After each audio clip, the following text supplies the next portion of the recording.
ada 6 potensi kecurangan yang luar biasa bagi saya. Nah, digitalisasi bagi kita mungkin dianggap sesuatu hal yang memudahkan. Tapi dalam perspektif politik, itu sangat mungkin ini juga yang meresahkan gitu loh. Ya karena tahu sendiri, WA grup masyarakat akar rumput itu menjadikan kitab suci di politik kan gitu kira-kira kan. Sehingga rujukannya udah WA grup. Benar salah urusan nanti kan gitu. Betul. Kita harus cerdas, cermat, sehat dalam melihat fenomena politik. Gitu loh. Nah, kita juga harus konstitusional. Laporkan jangan sekali ke Bawaslu. Jangan kemudian ke yang lain. Jangan ngomong di media segala macam. Lihat kecurangan, laporkan gitu loh. Nggak apa-apa misalnya ya di daerah A nyatu, daerah B misalnya, pikir itulah demokrasi. Gitu. Kayak partai apa tuh, Pak?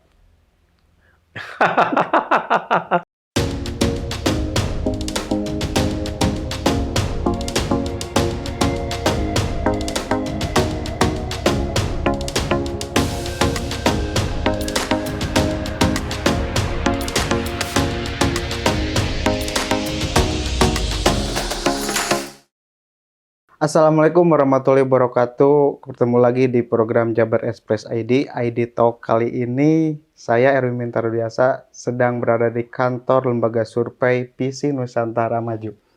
Nah, kali ini saya sedang bersama Pak Yus Fitriadi. Sehat, Bang? Alhamdulillah, Bang Estu. Sawang Sulna sehat. Alhamdulillah. Kang, soal perpolitikan, kontestasi politik sudah semakin dekat nih, baik pilpres maupun pilkada.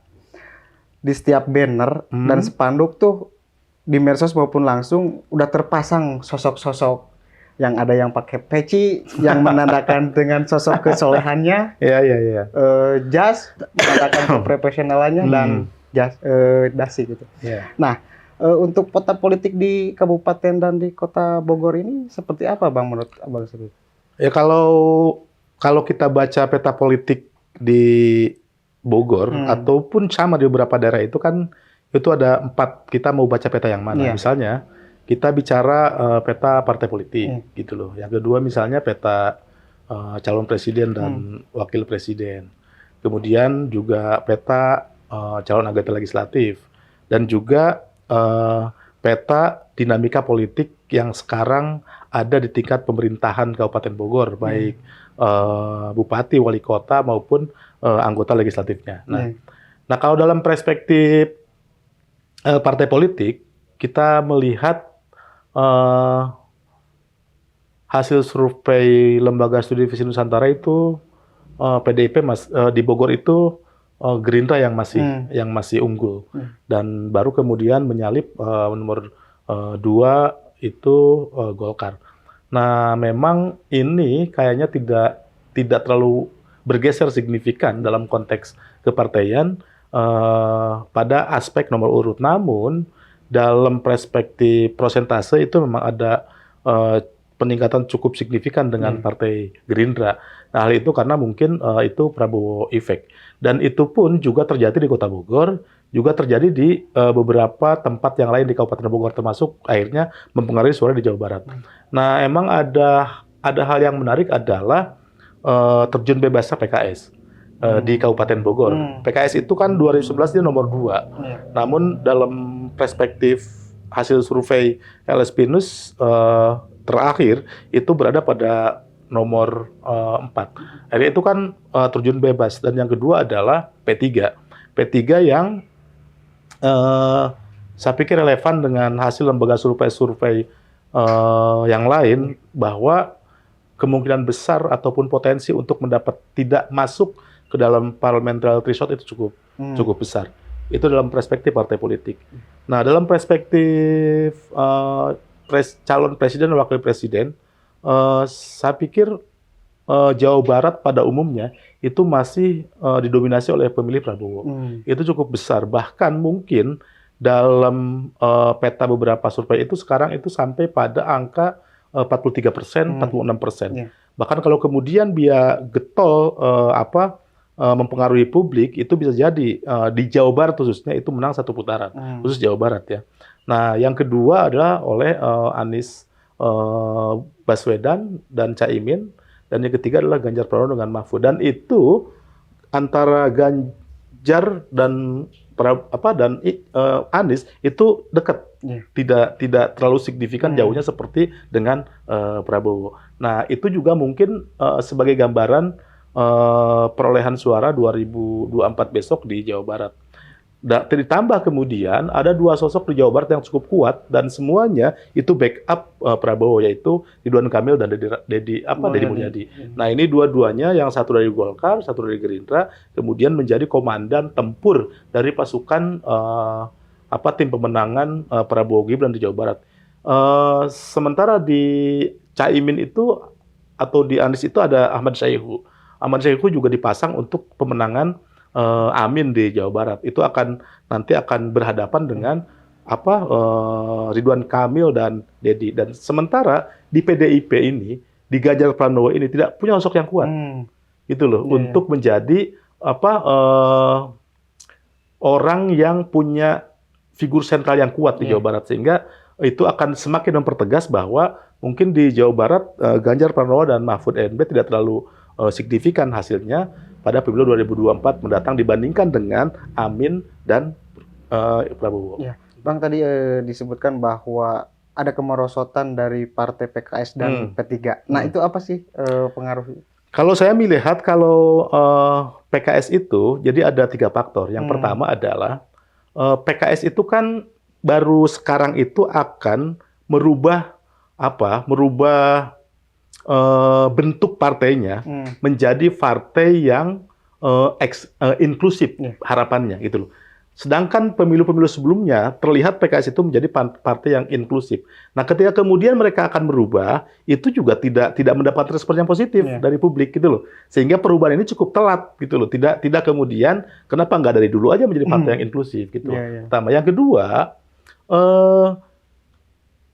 kemungkinan ada sosok-sosok yang di PKS itu yang tidak terlalu sepakat PKS ke Surya Paloh, PKS ke Nasdem, gitu loh. Sehingga ini yang kemudian juga akan mempengaruhi elektabilitas dan pengaruh basis massa di akar rumput. Sehingga kemudian ketika bergabung dengan ya harusnya ke Prabowo nih, kan gitu kira-kira kan. Kenapa kemudian ini ke Nasdem kan gitu. Apalagi Nasdem juga ada PKB yang kayaknya ketika melihat polarisasi 2019 itu jauh amat kok PKS ke situ gitu kira-kira kan. Sehingga akan banyak massa mungkin tidak kuat responnya terhadap dinamika politik itu.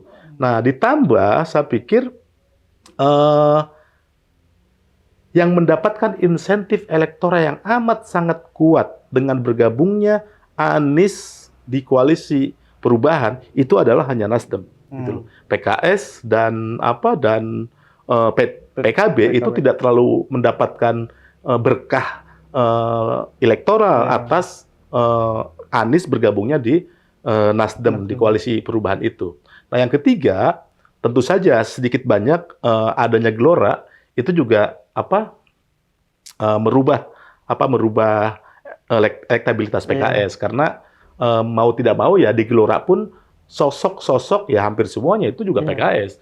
Yang seperti Jawa Barat misalnya ada Demis kan gitu kira-kira kan itu juga gabung di sana, dan yang namanya pernah jadi wakil gubernur kan saya pikir juga masih punya popularitas di tengah-tengah masyarakat, sehingga 3 faktor itu yang saya pikir mempengaruhi kenapa kemudian PKS terjun bebas suaranya khususnya di Jawa Barat. Gitu. Kang, koalisi di nasional bakal berpengaruh terhadap koalisi di daerah nggak? Seperti di Pilgub nanti kan tadi Kang Yus sudah sampaikan bahwa nanti di Gerindra sendiri bakal ada sosok Ridwan Kamil dan Demo yang dipasang-pasangan.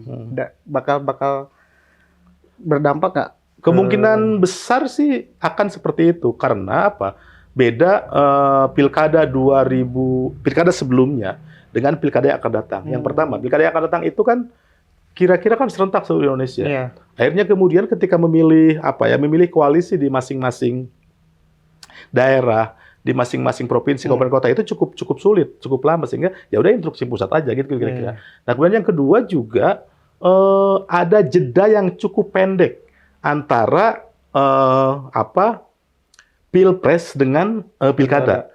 Misalnya di Pilpres itu kira-kira bulan Agustus 2024 dan pileg 2002 anggota legislatif 2024 sudah diketahui Agustus. Nah, sedangkan apalagi kalau dimajukan September sudah harus pilkada. Nah, artinya untuk membangun sebuah koalisi yang tidak linier dengan koalisi di nasional itu agak cukup berat gitu. Ditambah kemudian hari ini tentu saja seakan-akan pemilunya mempunyai aktor pemain kan gitu, misalnya disebut-sebut Jokowi kan gitu kira-kira kan. Nah, saya kemudian kalau itu kemudian iya gitu aktor politiknya atau aktor intelektualnya, saya pikir untuk kepentingan berbagai macam hal perspektif Indonesia ke depannya, saya pikir akan sama koalisi antara di pusat dengan di pilkada baik gubernur maupun kabupaten kota. Mungkin pengecualian di beberapa daerah yang di koalisi pilpres pun mungkin tidak liar, seperti misalnya banyak pendukung Golkar yang juga tidak memilih Prabowo, gitu. Ataupun pendukung Nasdem banyak juga tidak memilih Anies. Itu juga ada di beberapa daerah walaupun jumlahnya sangat sedikit. Betul. Untuk ini Kang, Ridwan Kamil sudah ditetapkan kan di dalam ini untuk jadi calon calon gubernur di Jawa Barat. Nah, potensi kuat bakal sama Gerindra nggak kan? Ini yang menarik dari Partai Golkar. Di tengah-tengah orang lain ngurusin Copres-Capres, di tengah partai-partai yang lain sedang sibuk ngurusin pemenangan. Kok ini Airlangga kenapa malah ngurusin pilkada? Padahal yang dihadap mata itu itu pilpres dan pileg kan gitu kira-kira. Tapi saya pikir inilah menariknya. Yang pertama, sangat mungkin ini adalah strategi Golkar untuk meraup elektabilitas pemilu legislatif melalui kandidat pilkada yang diumumkan dari awal gitu loh. Seperti misalnya ketika Golkar memutuskan Ridwan Kamil di Jawa Barat, ya otomatis Ridwan Kamil akan habis-habisan mendorong Golkar untuk menaikkan elektabilitas. Begitupun ketika kemudian di Bogor, Kabupaten Bogor menentukan Jaro Ade misalnya untuk menjadi bupati 2024, ya saya pikir ini diharapkan agar Jaro Ade juga untuk menaikkan elektabilitas Golkar. Saya pikir itu sisi lain menarik gitu loh. Ketika Ridwan Kamil itu Airlangga itu mencuri star untuk merekomendasikan beberapa provinsi, beberapa kabupaten kota terkait dengan kandidasi pilkada 2024. Nah, kemudian yang kedua, apakah kemudian akan dengan Gerindra atau dengan partai koalisi yang ada di Koalisi Indonesia Maju itu? Saya pikir besar kemungkinan seperti itu. Karena memang saya melihatnya di helatan pilpres, di helatan pileg ini adalah sudah ada deal-deal, kesepakatan-kesepakatan untuk membangun Indonesia beserta daerahnya. Gitu kira-kira. Karena apa? Karena kalau kemudian kesepakatan itu hanya untuk tingkat nasional, sementara di provinsi dan kabupaten kota tidak dibangun melalui konsensus, ya maka akan sulit. Gitu loh.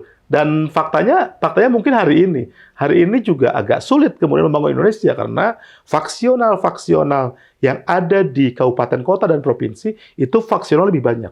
Nah, maka ketika kemudian hari ini sudah dikondisikan kalau tidak gubernur dari Gerindra di Golkar atau dari PAN gitu lah kira-kira kan. Nah, saya pikir itu lebih menarik karena agar ada sebuah linearitas membangun Indonesia dari mulai pusat sampai kabupaten kota. Namun demikian, saya pikir penting juga aktor-aktor politik, terutama di elit-elit partai, itu juga memperhatikan kondisi lokal. Artinya, jangan juga kemudian memaksakan ketika tidak ada kader gitu loh. Jangan sampai kemudian tidak ada kader dipaksakan gitu loh.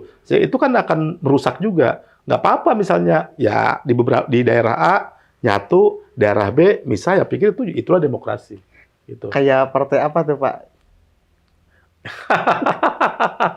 Ya saya pikir semua paham lah kondisi itu. Artinya itu kan tidak sehat pada akhirnya gitu. Ya, betul. Pak, Ridwan Kamil sekarang jadi ketua pemenangan Prabowo kan di Jawa Barat.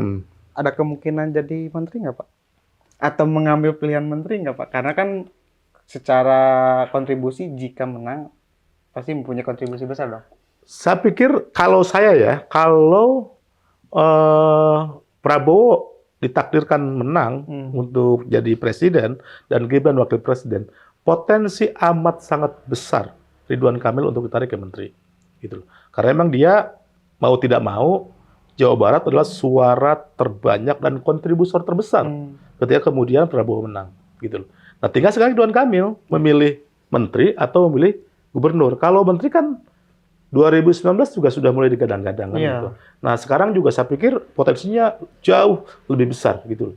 Nah, tinggal kemudian bagaimana Pak Ridwan Kamil apakah mau tetap menjadi komandan di Jabar, apakah dia mau di Jakarta sebagai menteri. Tapi kalau dalam perspektif saya udahlah pegang Jabar saja agar memang mampu membangun sebuah konsolidasi, bisa siapa tahu ke depannya kemudian menjadi calon wakil presiden yang hari ini pun cukup kuat. Ketika sudah memegang Jabar 2 periode ya bisa lebih kuat kan siapapun calon presidennya ke depan. Iya betul.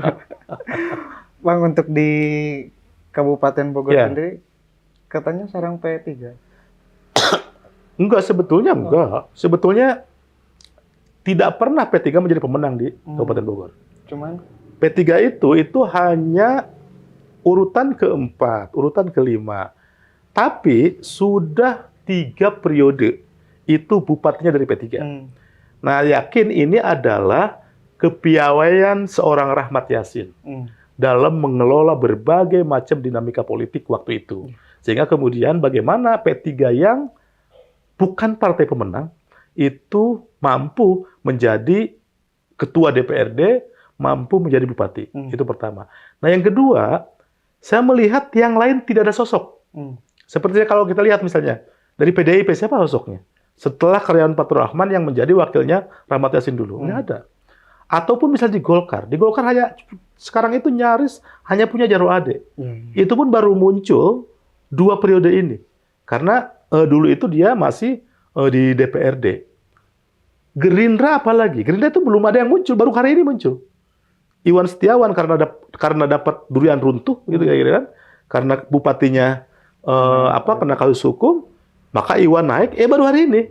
Begitupun Rudi baru menjabat hari ini ketua DPRD sehingga Gerindra baru punya sosok, punya figur hari ini. Sebelumnya dia tidak punya figur. Apalagi partai yang lain, termasuk bisa PKS. PKS walaupun dia partai perolehan nomor 2 tertinggi di Kabupaten Bogor, tapi tidak ada figur, tidak ada kader. Jadi saya pikir ini juga yang saya sering sebut PKS itu partai yang ambigu.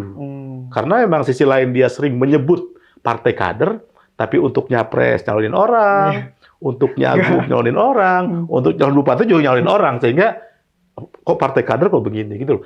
Tapi di luar itu, kenapa kemudian P3 cukup dominan Kabupaten Bogor dalam konteks mengendalikan politik yang lalu, saya pikir itu kepiawaian figur sentris yang ada di Kabupaten Bogor. Untuk rawan ininya kecurangan Pilpres nanti gimana Pak? Ada 6 potensi kecurangan yang luar biasa bagi saya. Yang pertama adalah itu netralitas stakeholder pemilu. Baik itu penyelenggara pemilu, aparatur sipil negara, kemudian juga pejabat negara, dari mulai presiden sampai kepada bupati, wali kota, kepala desa, dan juga TNI Polri. Itu saya pikir yang kemudian hari ini cukup kuat narasi yang dibangun. Gitu. Nah, kemudian yang kedua tentu politik uang. Gitu loh. Walaupun hari ini politik uang agak sulit membuktikan karena 2 variabel. Yang pertama, syarat politik uang itu harus TSM, terstruktur, sistematis, dan masif. Jadi kalau yang terima cuma 1 ya nggak bisa politik uang. Harus masif gitu kira-kira kan. Tapi itu faktanya kemudian juga menjadi potensi yang luar biasa jadi pelanggaran. Dan yang kedua sulitnya adalah karena sekarang itu dengan berbagai macam digitalisasi keuangan, ya kan tidak memberikan, lu nih duit gua cepet nih, pilih gua ya. Kan nggak begitu. Udah transfer kemana tahu dan siapa yang bisa ngawasin. Gitu loh. Nah, yang ketiga adalah dana kampanye.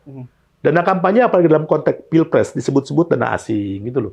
Kemudian ada BUMN masuk, kemudian dana-dana dana-dana pencucian uang masuk dari berbagai macam pengusaha hitam misalnya. Nah, itu juga cukup potensi. Cuma sekali lagi saya pikir penting itu harus mendapatkan treatment pendekatan investigasi yang kuat dan bekerja sama dengan berbagai macam stakeholder keuangan, PPATK, OJK, perbankan dan seterusnya. Tapi itu disebut-sebut cukup kuat isunya kan gitu. Nah, kemudian yang keempat adalah digitalisasi. Nah, digitalisasi bagi kita mungkin dianggap sesuatu hal yang memudahkan. Tapi dalam perspektif politik, itu sangat mungkin ini juga yang meresahkan gitu loh. Ya karena tahu sendiri, WA grup masyarakat akar rumput itu menjadikan kitab suci di politik kan gitu kira-kira kan, sehingga rujukannya udah WA grup, benar salah urusan nanti kan Iya, gitu. betul. Nah maka digitalisasi menjadi potensi permasalahan yang juga punya potensi pelanggaran yang cukup besar. Nah kemudian yang kelima adalah intervensi. Nah kita kan melihat bahwa informasi penyelenggara pemilu itu punya siapa, kita paham itu loh. Kemudian juga disebut-sebut Prabowo Gibran akan menggunakan struktur mana, gitu loh. Itu kan ada sebuah intervensi. Hari ini misalnya CCTV yang dipasang di KPU itu sudah dikonekkan dengan kepolisian. Yaitu apalagi kalau bukan bentuk intervensi. Kan gitu kira-kira kan. Begitupun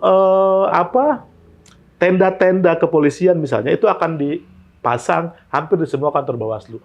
Itu buat apa? Kan kira-kira kan. Dan apalagi misalnya kalau kita dapat informasi yang mampu memasang baliho serentak dalam satu malam dari Sabang sampai Merauke itu siapa? Kalau bukan instrumen negara. Kan gitu kira-kira kan? Mana ada relawan yang mampu seperti itu kan gitu. Nah kemudian yang terakhir potensi kecurangan di pemilu adalah hoax gitu, hoax, politik identitas, permasalahan pemilu seterusnya, dan itu akan berimplikasi pada besarnya kecurangan itu. Bukan hoaxnya kecurangan, bukan kampanye negatifnya kecurangan, itu permasalahan, tapi itu akan berimplikasi pada kecurangan itu, gitu. Dan yang terakhir adalah, saya pikir ya gimana caranya kita untuk menghindari kecurangan itu, atau minimal meminimalisir kecurangan itu, gitu. Untuk terakhir Bang, minta petuahnya buat masyarakat nih supaya nggak terlena sama kecurangan-kecurangan pemilu sehingga bisa menghasilkan pemilu yang sehat dan demokrasi gitu. Closing statement. Iya, saya pikir kita harus cerdas, cermat, sehat dalam melihat fenomena politik, gitu loh. Nah, kita juga harus konstitusional. Laporkan jangan sekali ke Bawaslu.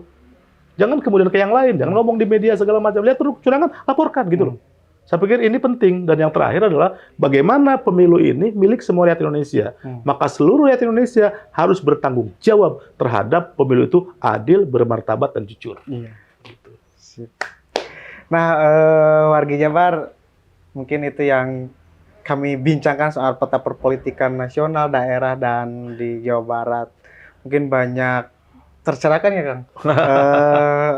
Mudah-mudahan, amin. Ya, peta-peta demokrasi di Indonesia, Jawa Barat tuh sudah mulai terarahkan, tinggal menunggu nantinya ya.